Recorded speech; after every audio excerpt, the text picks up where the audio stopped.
Moravský región aj v súčasnosti vo veľkej miere charakterizuje pastierská kultúra.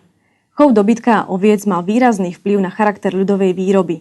Osobitné a významné miesto v nej patrilo aj výrobe zvoncov.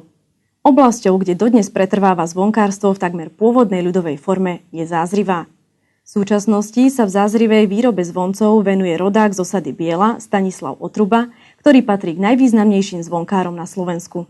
O výrobu tradičných zvoncov sa Stanislav Otruba začal zaujímať v roku 1996 a neskôr sa ich naučil vyrábať aj sám. Snaží sa vychádzať z pôvodných techník, ktoré sa používali pri výrobe plechových zvoncov a pri ľudovo-remeselnom kovaní.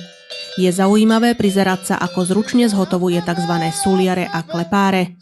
Na kúsok plechu si nakreslí potrebný tvar a vykrajú jeho pomocou zvláštnych nožníc na plech.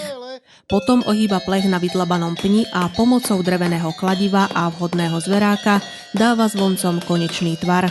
Na záver vkladá do zvonca jeho srdce. Svoje výrobky radí podľa veľkosti od čísla 3 po číslo 35. Veľkosti sú dané šírkou pleca, čiže vrchu zvonca v centimetroch. Jednotlivé veľkosti majú svoje charakteristické tvary, označenia či pomenovania. V dielni mu pomáha rodina, hlavne dvaja dospelí synovia, ktorí sa tiež zaoberajú zvonkárstvom.